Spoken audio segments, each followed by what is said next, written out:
assists. So, what are you guys looking to do? Limit his ability to facilitate. Well, I think there's more than just him. Obviously, he's a heck of a player. Um,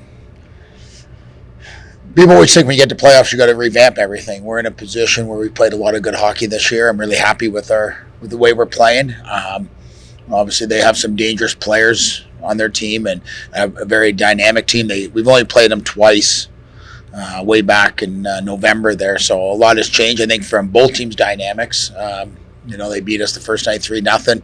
They tied it up 2-2. Outplayed us pretty well in the second game, and we ended up winning in a shootout, I believe, off it. So, they're a good team. They know how to win. They have a good winning culture, and we're going to have to be on our very best and definitely be very familiar when certain guys are on the ice for them.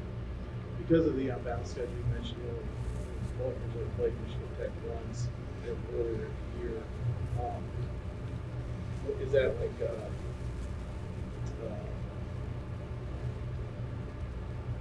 is there benefits, or is that hurt as far as prep because it was so long? Yeah.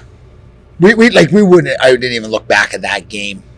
So much has changed for us, right? Like it's been 3 months or so right off it, and I was able to dive into the last 4 games, obviously, and pre-scout. Their last 2 series, one home, one being away, and but again, it's important not to veer from how we want to play and what we want our players to do. So we're keeping everything the exact same in terms of our pre-scout, our prep work, and I think it's really important that we continue to focus on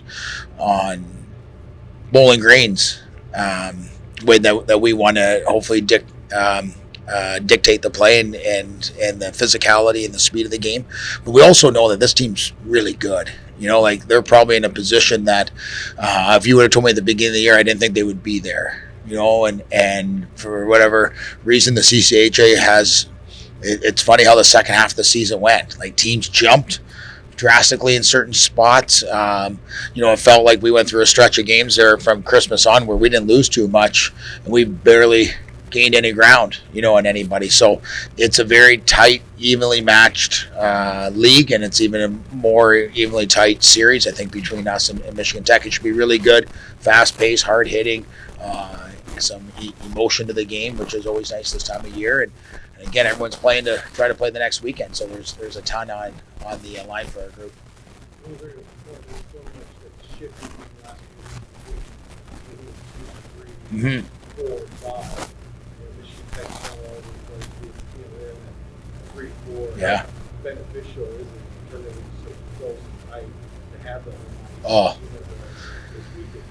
Well, especially I think we could have probably closed out maybe home ice the weekend before, and then you get into Friday's game, and credit to Lake State, they come in and they beat us at home, and we knew we had to win one of the games. It's nothing like putting it to the last game of the season and 0-0 after one, and 0-0 halfway through the game pretty much. But at the end of the day, as I said to our players, it doesn't matter how you get to home ice, you put yourself in a position to get it, and what I've liked about the part of it down the stretch was our home ice wasn't predicated on somebody else's win or loss. We held our own kind of destiny if we wanted home ice, but definitely a huge favor, to be back, spend the weekend in their own homes, their own beds, stick to a schedule, a routine, and not having to travel up, to Michigan Tech, I think is a huge bonus. And for any team that gets to play at home, you get to play in front of your fans, you'll be excited. You kind of got that extra player on the ice with you when you're at home. And so it's, I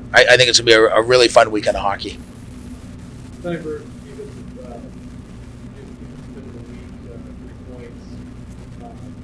Just, what he brings to the team and just how he's playing to the playoffs. Well, yeah, Gustav's been a big fixture for us back there. Plays a lot of minutes. I would have to say leads our team in defenseman minutes played for us. Plays both sides of the puck, meaning hard, physical, defensive defenseman, blocks pucks, has a presence on the ice, and is also contributing obviously offensively as well. Big, strong shot from the point. Can jump up he can jump up into the play quickly off it. So, when I think when we're having our most success is collectively when our D are playing really good hockey.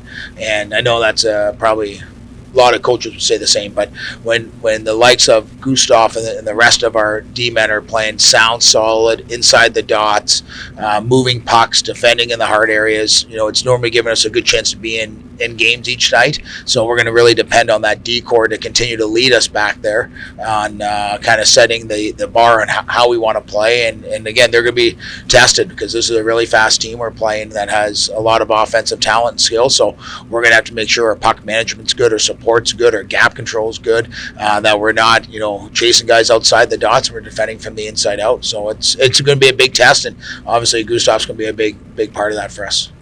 Yeah, what do you see just between Bowling Green's first and shots on goal and next third? It's just you expect a high volume shot to continue for that continuity.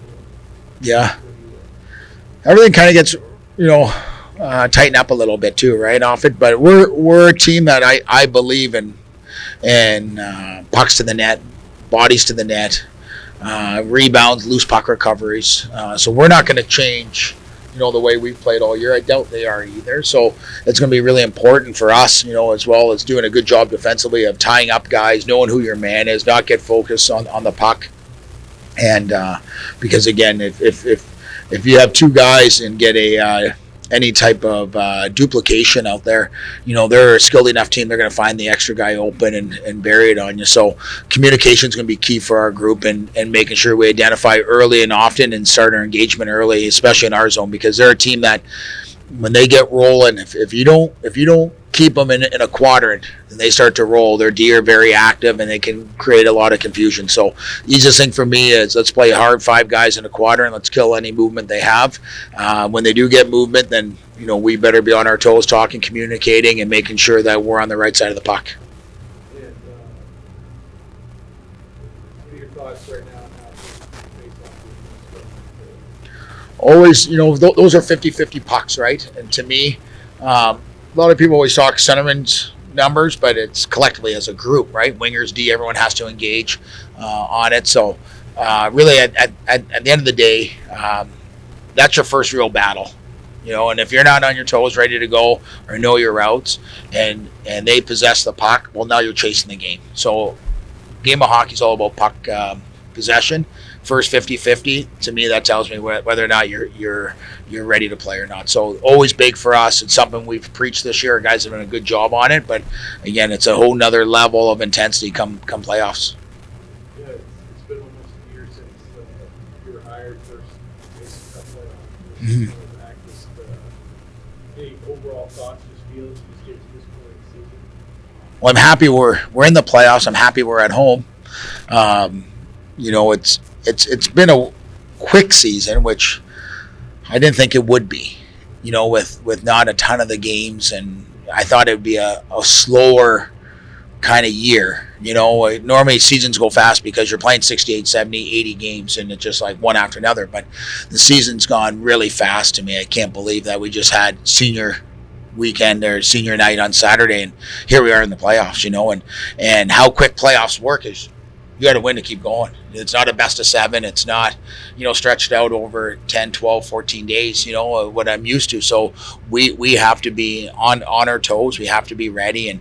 And like I said, I'm really happy for our group. I'm really happy for, all the adversity they faced and with a new coach and a coaching change, a lot of uncertainties to be able to battle through the year and get home ice, I think says a lot, a real strong testament of what type of character we have in that locker room. And so I'm happy for them, but I know they're not happy unless we continue to do what we want to get done. So it's our job as coaches to put our best foot effort, be 100% devoted to this group and focus on the playoffs. And I know our players do the same. And like I said, we're going to do whatever we can to try to get that first win Friday. The first one's always the hardest in the playoffs, and the last one. If you don't get either of them, then you're not winning. So we always tell our guys, you got to win the first one and the last one, and you're good. So our focus right now is not on Saturday, or if there's a Game 3 Sunday or whatever the time. Like, you get all that distraction right now from an administrative standpoint. But our focus right now is 7:07 Friday. We got to be ready to go when the puck drops.